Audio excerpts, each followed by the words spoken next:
في البدء كان الكلمة والكلمة كان عند الله وكان الكلمة الله.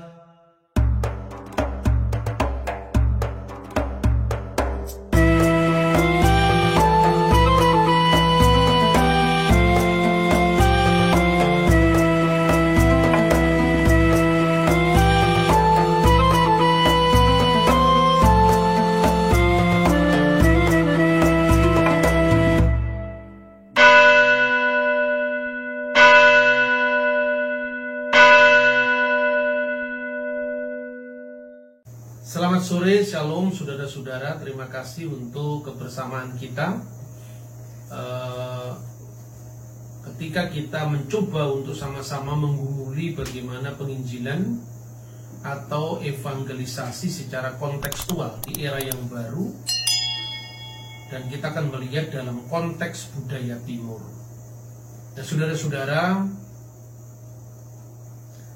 kalau kita melihat rentangan sejarah yang panjang dalam budaya Jawa secara khusus, sebetulnya ada trimatra, ada 3 aspek, 3 dimensi pergumulan spiritualitas orang Jawa. Tentu pergulatan seperti ini muncul dari rentangan sejarah yang panjang akibat perjumpaan dengan sistem nilai yang berkembang dari berbagai macam agama, keyakinan, baik itu agama-agama yang datang dari luar, yang disambut baik oleh budaya kita, maupun sebetulnya adalah spiritualitas lokal. Nah, 3 hal itu adalah yang pertama, kesadaran untuk ngupadi sangkan paraning dumadi. Yang kedua adalah seperti yang tercermin dalam semboyan memayu hayuning bawono, mendatangkan perdamaian dunia, kesejahteraan dunia. Kemudian yang ketiga itu adalah manunggaling kawula Gusti, karibnya hubungan atau relasi antara manusia dengan Tuhan. Entah bagaimana itu nanti akan digumuli, direfleksi, dan dirumuskan berdasarkan warisan panjang spiritualitas Nusantara yang berbagai-bagai tadi. Yang pertama itu sangkan paraning dumadi. Ungkapan seperti ini sebetulnya muncul itu bisa dilacak dari zaman Kediri ya, misalnya itu yang tertulis, misalnya karya Arjuna Wiwaha dari Empu Kanwa, sekalipun dalam bahasa Jawa kuno. Kemudian ketika terjadi renaissance sastra Jawa di era Mataram Islam, muncul kata sangkan paraning dumadi. Artinya pencarian kita tentang asal-usul, asal-muasal, dan tujuan segala yang ada.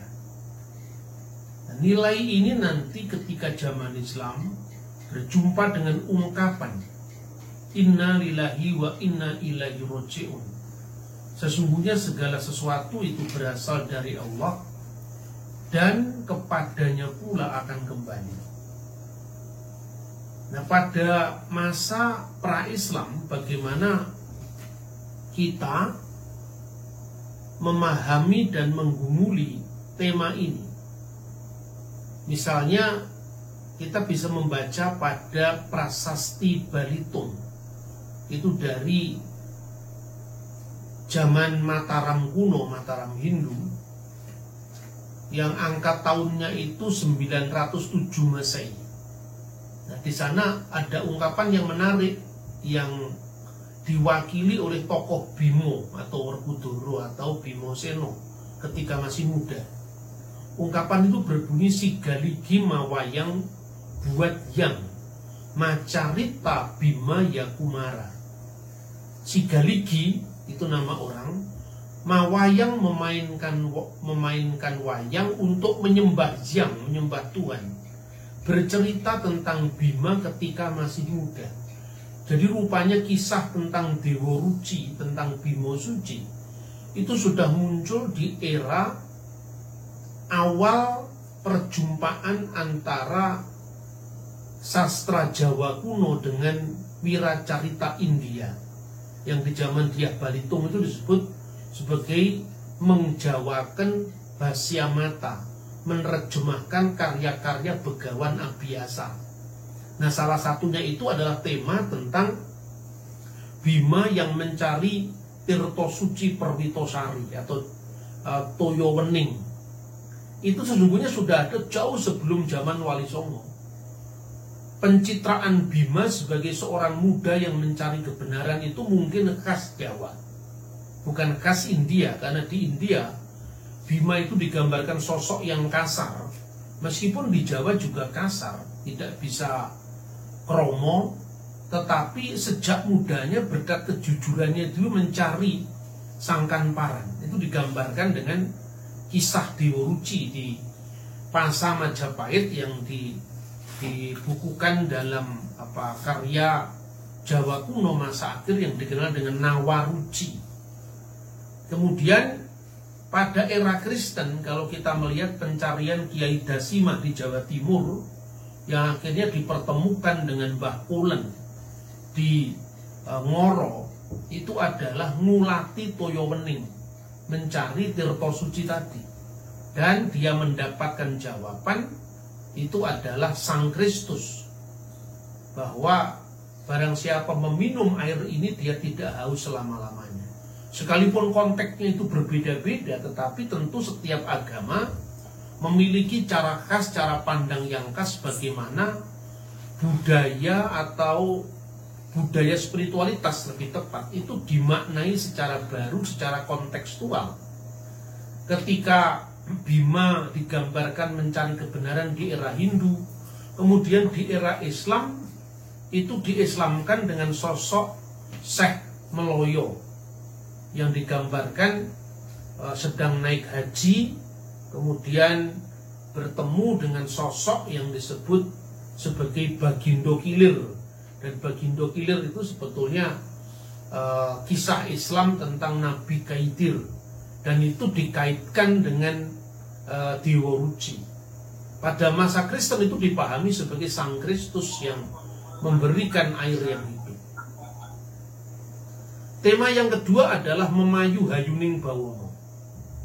Nah, di era Hindu sebetulnya tujuan dari Dharma itu disebutkan dalam kitab Weda, itu muksa artam jagat hitayasca iti dharma. Tujuan Dharma adalah muksa, mencapai penyatuan dengan Tuhan dan menghadirkan jagat hita, yaitu perdamaian di bumi. Ini yang sebetulnya akhirnya diterjemahkan dengan Memayu Hayuning Bawono. Kemudian berjumpa dengan era Islam dengan ungkapan rahmatan lil alamin, rahmat bagi semesta alam. Sementara manusia dalam praksis sangkan paran, di mana di satu pihak dia punya hubungan vertikal dengan Tuhan dan horizontal dengan manusia, ternyata klop dengan apa yang dikatakan di dalam Injil Lukas. Dalam versi liturgis yang sangat terkenal itu adalah Gloria in excelsis Deo et in terra pax hominibus bonae voluntatis. Segala kemuliaan bagi Allah di tempat yang maha tinggi dan damai di bumi bagi manusia yang berkenan kepadanya. Jadi ada hablun minallah wa hablun minannas. Itu dalam konteks apa? Manusia bukan sekedar mengejar pahala di balik kubur di alam akhirat, tetapi juga bertugas memayu hayuning bawono. Dan yang ketiga, yang paling sublim itu adalah manunggaling kawula Gusti. Ini akarnya semakin kuat pada ajaran Hindu, ajaran Islam. Bagaimana kutub-kutub bertentangan, kadang-kadang paradoksal, ambivalen itu didamaikan dalam konteks budaya Jawa. Akar Hindunya ungkapan itu adalah Tatwam Asi, di mana Tuhan itu dianggap sehakikat dengan manusia, ibarat percik-percik gelombang dengan samudra maha besar. ibarat percik-percik api dengan bara api yang besar, ibarat samudra luas dengan sungai-sungainya, sungai-sungai, percikan-percikan api, riak-riak gelombang itu adalah atman, ya manusia yang terdalam, yaitu jiwa manusia, sementara gelombangnya yang besar, lautan yang luas, kemudian samudra yang luas, bara api yang besar itu adalah Tuhan sendiri. Jadi artinya manusia sehakikat dengan Tuhan. Ketika era Islam masuk, Islam gaya pesisir yang sangat menekankan perbedaan antara manusia sebagai al-khaliq, pencipta, dengan manusia sebagai al-makhluk, ciptaan, itu ternyata mendapatkan kritik yang luar biasa karena terlalu mapannya etika Hindu. Maka kemudian muncul kasus Syekh Siti Jenar yang akhirnya itu diadili oleh pengadilan Demak. Trauma Syekh Siti Jenar ini, manusia dengan Tuhan itu satu seperti ajaran Hindu Tatwamasi, atau beda dualitas seperti ajaran Islam, hamba ya hamba, Tuhan ya Tuhan. Tidak ada persamaan apapun karena satunya ciptaan, satunya adalah pencipta. Seperti itu didamaikan pada masa penulisan Serat Centini, dan jawabannya ambivalen juga. Nurasiji nuraluru abedo nurabedo luru ningatunggil. Kalau dikatakan dua tapi satu, tapi kalau dikatakan satu adalah dua. Kalau dikatakan beda tapi tidak berbeda. Kalau dikatakan tidak berbeda ternyata beda juga. Dan dua-duanya adalah tunggal. Nah, inilah yang kemudian muncul dalam konteks bagaimana permenungan Kristiani tentang Kristus yang sepenuhnya Allah dan sepenuhnya manusia. Dan itu salah satunya ditulis oleh seorang misionaris dari yang bekerja di Gereja Kristen Jawiwetan di Jawa Timur. Ini sudah era sending, ya, pasca eranya Tunggul Wulung.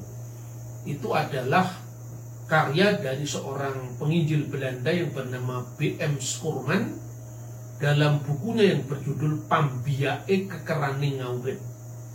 Jadi tersingkapnya rahasia kehidupan. Di situ pula direnungi tentang manunggalnya Kawula Gusti dalam kaitannya dengan Sang Kristus, kemudian juga berkaitan dengan ngupadi sangkan paran, memayu hayuning bawono. Tiga hal ini menjadi permenungan khusus bagi setiap orang Kristen ketika berjumpa dengan budaya Jawa yang sangat mapan, yang adiluhung. Nah, kemudian puncak dari permenungan itu sebetulnya ketika orang Kristen menghayati dengan Tritunggal. Ya, saya menyebutnya wedaring wahyu Tritunggal jati. Tersingkapnya wahyu Tritunggal. Seperti yang disampaikan antara lain oleh pengajaran-pengajaran Mbah Kulen di Ngoro. Dan kemudian juga praeksistensi Kristus yang sangat baik diungkapkan oleh Kiai Tunggul Wulung dalam dialognya dengan Mbah Endang Sampurnawati. Dalam dua ungkapan yang muncul dari cangkriman antara keduanya, itu sesungguhnya merupakan model berteologi kontekstual pada zaman itu yang saya kira sampai hari ini masih sangat relevan. Khususnya di tengah-tengah kekristenan yang cenderung populis, ya, cenderung sederhana, sehingga Tritunggal itu dipahami dengan nalar barat yang kering. Tapi sesungguhnya ketika itu diungkapkan dalam nalar timur yang lebih memberi ruang kepada kedalaman rasa, itu sesungguhnya tidak perlu harus ditolak, karena itu adalah pengungkapan tertinggi dari pengalaman manusia untuk menghayati Tuhan. Maka disitulah digambarkan dengan praeksistensi Kristus. Ratu adil rawuh mertamu, tamu mbagekake sing ditamoni sebiting tanpa sangu. Jadi Ratu adil datang bertamu. Anehnya tamu itu yang menyilakan si tuan rumah. Kenapa tuan rumah di dunia ini tidak paham bahwa tuan rumah yang sebenarnya adalah tamunya tadi? Karena sang tamu tadi sekalipun dia pemilik penyelenggara alam semesta yang menjadi manusia, sebiting tanpa sangu dia datang dalam kepapaannya. Maka seperti apa yang dikatakan dalam Injil Yohanes, dia datang kepada milik kepunyaannya, tetapi milik kepunyaannya itu tidak mengenal dia. Kemudian diperdalam lagi dengan ungkapan wah kemiri tiba saiki. Buah kemiri itu jatuhnya hari ini, tapi sudah bisa dipanen kemarin. Karena Kristus sebagai sabdo langgeng kang mijil saka Gusti kang maha langgeng itu tidak dibatasi oleh zaman, ruang, waktu. Karena Kristus sudah ada sebelum segala sesuatu ada, tentu bukan dalam kemanusiaannya yang kelihatan, tetapi sebagai sabda Allah. Dan sabda Allah itulah yang kekal. Dan itu kadang-kadang dikaburkan dengan kemanusiaan Kristus, sehingga dalam dialog itu kita sering untuk dikritik ya, seolah-olah bahwa manusia Kristus dalam kemanusiaan yang kelihatan itu adalah sabda yang kekal. Padahal sabda yang kekal itu yang praeksisten dalam diri Kristus ya, sehingga kita menyebut bahwa firman atau sabda itu sendiri adalah Allah. Kemudian ungkapan-ungkapan seperti ini sebetulnya menurut saya sangat relevan, khususnya dalam rangka menjawab kesalahpahaman saudara-saudara Muslim mengenai ketritunggalan ilahi. Nah, saudara-saudara, ini memang harus dibedah dari akarnya. Kadang-kadang orang memahami Tritunggal itu dipahami sebagai 3 oknum yang terpisah, padahal tidak seperti itu.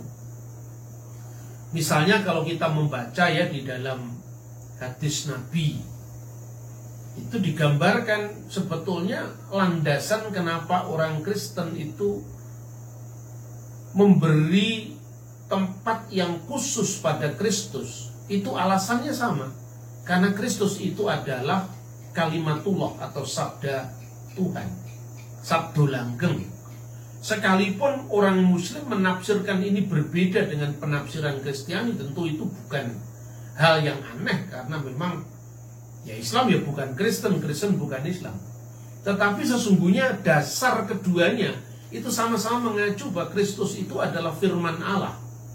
Kristus itu adalah kalimat tuhu alkoha ila Maryam waruhu minhu. Kristus itu adalah firman Allah yang diberikan kepada Maryam, kalau dalam iman Kristen oleh kuasa Roh Kudus, sehingga dia menjadi manusia.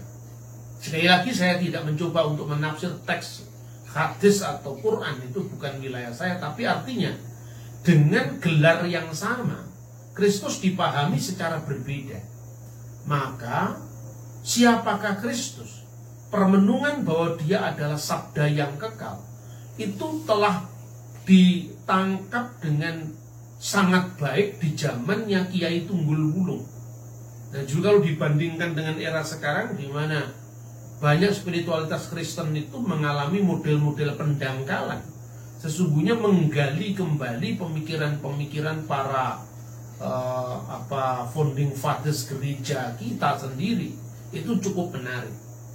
Nah, kemudian tuduhan yang sering muncul, dan ini sebetulnya menurut saya ya, kita ini mengabarkan Injil itu sesungguhnya bukan dalam konteks seperti ketika Otto dan Gessler datang ke tanah Papua, bukan dalam konteks seperti Nommensen datang ke tanah Batak, bukan konteks yang sama dengan misalnya penginjil-penginjil datang, Yosef Kam misalnya ke tanah Maluku, atau Francisco Xaverius juga di tempat yang sama. Karena yang mereka hadapi itu adalah agama-agama suku yang disebut folk religion. Nah, sementara folk religion itu kan lebih ramah terhadap iman Kristen, karena kepada mereka Injil itu benar-benar diberitakan dengan asumsi mereka tidak mengenal siapa Kristus. Tapi ketika evangelisasi dilakukan di kalangan masyarakat yang sudah beragama Islam, tentu itu yang dilakukan bukan memperkenalkan Kristus, tetapi meluruskan pemahaman tentang Kristus.